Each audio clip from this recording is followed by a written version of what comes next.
Benvenuti al punto, benvenuti a Tele Friuli, benvenuti alla prima cittadina di Maiano, Elisa Giulia De Sabata, che oggi praticamente è l'anniversario del primo anno di elezione a sindaco di Maiano, quindi un evento anche per lei.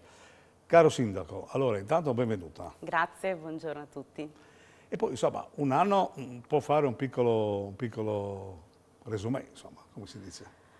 No? Come è andato questo anno di rodaggio praticamente? Allora, diciamo che ovviamente, come si dice, non sono partita da zero, no? Perché No, lei era già un esatto, assessore. però cioè, cambiare poltrona, come si dice, non è facile, non è immediato, quindi sicuramente un po' di rodaggio, sul ruolo, di capire il ruolo, sì. Esattamente, quindi insomma anche capire la mole di lavoro e di piccole cose, ovvero quelle cose che sembrano piccole ma su cui poi comunque la decisione deve essere immediata ed è sempre tua.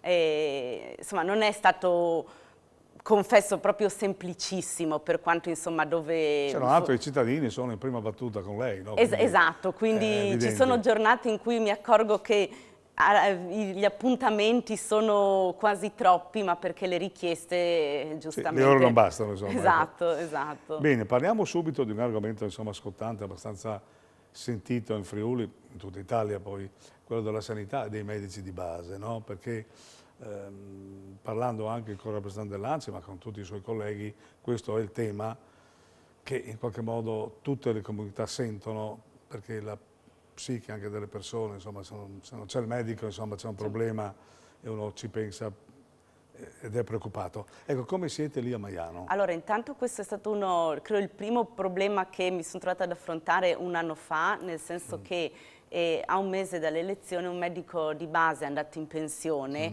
e fortunatamente in quel caso è stato sostituito nell'arco di un mese.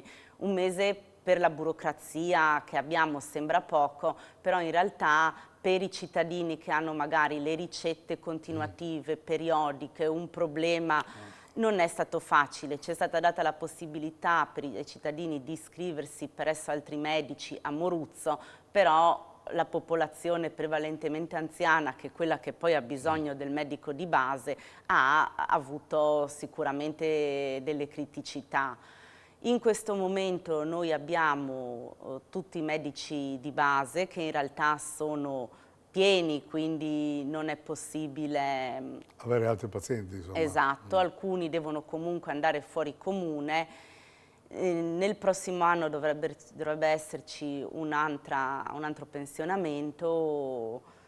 E su questo tema, anche se il comune magari direttamente può fare poco, però insomma, io sono un po' preoccupata proprio un po' di perché... pressione il sindaco può fare. No, la pressione sicuramente, però poi sì, non dipende direttamente da noi, però sicuramente è un tema su cui bisogna fare rete, no, per riuscire poi a trovare una soluzione in tempi rapidi. Senti, a proposito di rete, quindi mi viene in mente l'energia.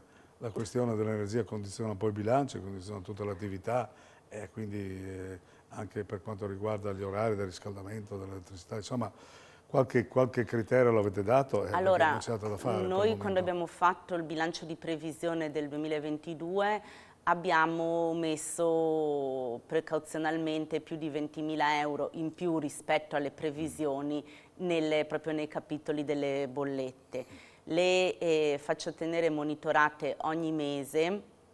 Per il momento a livello di energia soprattutto siamo fortunati perché l'energia pubblica, avendo fatto nel 2019 un project financing con Chiurlo, questo ci ha salvati, però andiamo incontro a un inverno che avrà sicuramente aumenti da parte del metano, del riscaldamento. E quindi ci sono gli uffici, le scuole? Gli uffici obiettivamente sono, soprattutto la scorsa settimana, sono anche un po' freddini, però questo è. Tema è quello la scuola speriamo che insomma, per il momento non abbiamo acceso, non si può neanche accendere e abbiamo fatto alcuni lavori anche per l'efficientamento energetico nel corso degli anni, anche conclusi alcuni specificamente proprio il giorno prima dell'inizio dell'anno scolastico,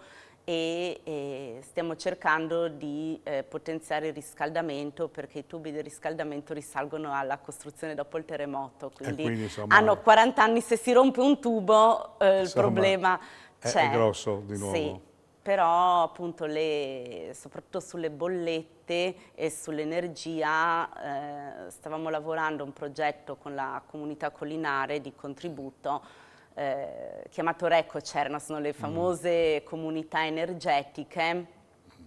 Questa è una cosa importante che può dare un po' anche di interesse, no? Infatti diciamo, abbiamo avuto un contributo dalla regione tramite la comunità collinare e dovremmo, diciamo, concludere l'iter progettuale entro la fine del 2023. Abbiamo già scelto gli edifici su cui posizionare i fotovoltaici e quindi abbiamo incaricato il tecnico, stiamo aspettando il progetto. Siete già in prospettiva, avete già visto questo problema che condiziona un po' anche i lavori pubblici, le opere, insomma sarà qualche ditta che chiederà la revisione dei prezzi, cioè, insomma c'è tutto anche, tra virgolette, anche una speculazione in essere dei vari campi che rende difficile l'opera, insomma, delle famiglie, delle imprese e quindi anche delle amministrazioni. Infatti le opere pubbliche, ma anche, diciamo, le cosette le più piccole, soprattutto se hanno una durata che non è magari di 20 giorni, ma è ovviamente più lunga, ha degli aumenti che diventano difficili perché vanno coperti con risorse proprie, quindi un comune ha l'avanzo da poter utilizzare, però vuol dire che chiaramente nel momento in cui io uso l'avanzo per coprire l'aumento dell'opera, non lo posso usare per fare altre cose che magari servono alla comunità, insomma. Esatto. Le attività economiche come stanno prendendo la situazione a Maiano? Un po' dappertutto mi pare che c'è questo clima di chiusura, qualcuno dice non arrivo a fine anno, cioè le bollette è una botta micidiale, insomma.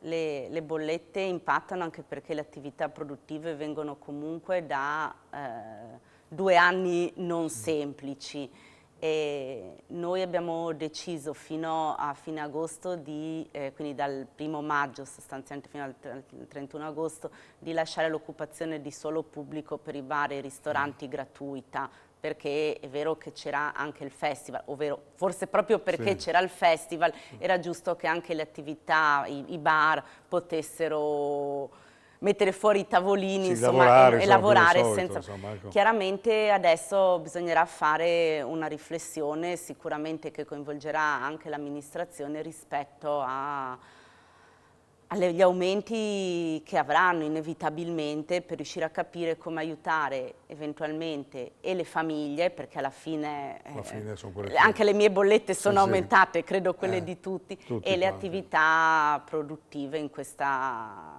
bisogna tagliare delle spese dappertutto, insomma questo è il problema, ma è il problema anche della pianta organica, perché qualcuno, ho sentito qualche suo collega dice ma noi non provvediamo ad assumere perché dobbiamo pagare anche le bollette, cioè quel comune piccolo ha queste problematiche, insomma. Comunque la pianta organica serve per mandare avanti i servizi e mi pare che voi avete qualche difficoltà. Allora, sicuramente abbiamo qualche difficoltà legata ai pensionamenti perché soprattutto l'ufficio tecnico aveva dipendenti assunti giustamente negli anni post-terremoto che quindi sono andati in pensione, non dico tutti insieme, ma quasi.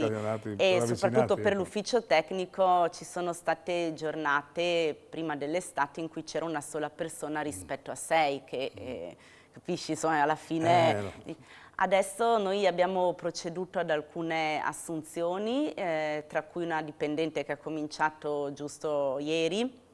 Il problema nostro più grande resta il segretario comunale, perché per quanto le posizioni organizzative e il vice segretario insomma, facciano un lavoro eccellente, giustamente il segretario comunale fa da cappello e da coordinatore. Punto di riferimento per il sindaco, perché oltre alla legalità delle cose, ma però è uno che governa la macchina, no? Assolutamente, e questo noi non ce l'abbiamo da 3 anni e trovare un segretario comunque Non è facile. non è facile, non è Non è facile.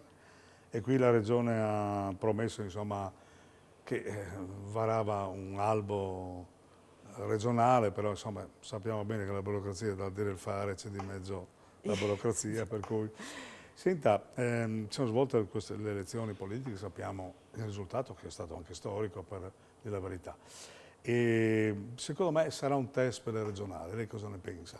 A parte l'affluenza che è stata quella che è stata, perché evidentemente anche il sistema elettorale non ha aiutato, però è un test per la regionale, poi lo vediamo con i dibattiti che si stanno succedendo in questi giorni, insomma, no? Allora, sicuramente è un test, poi ogni elezione fa storia a sé e quindi questo va tenuto conto. La questione forse è il campanello d'allarme un po' per tutti, per chi ha vinto queste elezioni e per chi le ha perse, è l'affluenza, perché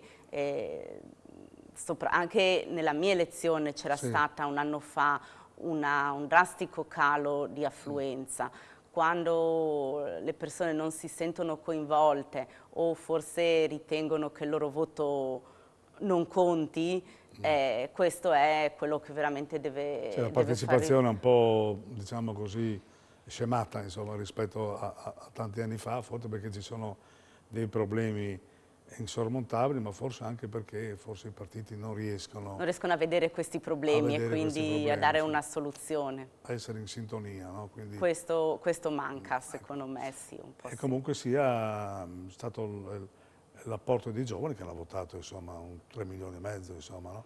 Ecco, nella sua compagine hanno dei giovani? Lei è molto giovane, ma Grazie, avrà dei giovani anche... allora, sicuramente abbiamo dei giovani sia in consiglio, anche in giunta, c'è un assessore Quindi che c'è ha una 30 anni, continuità. c'è una continuità, però non è facile, ecco, farli sentire coinvolti e farli partecipare. Bene, i tempi sono quelli che sono, speriamo cambino, comunque sia complimenti per questo lavoro, per il primo anno. Grazie. Naturalmente auguri a lei, a tutta l'amministrazione di Maiano, ai cittadini naturalmente. Io ringrazio ancora Tiziano Campigotto in regia, ringrazio lei, Grazie. ringrazio voi per l'affetto sempre che mi dimostrate e ci dimostrate e naturalmente mi arrivano i messaggini, state tranquilli che riusciremo a intervistare tutti i sindaci e spero anche le opposizioni. Va bene? Alla prossima. Grazie.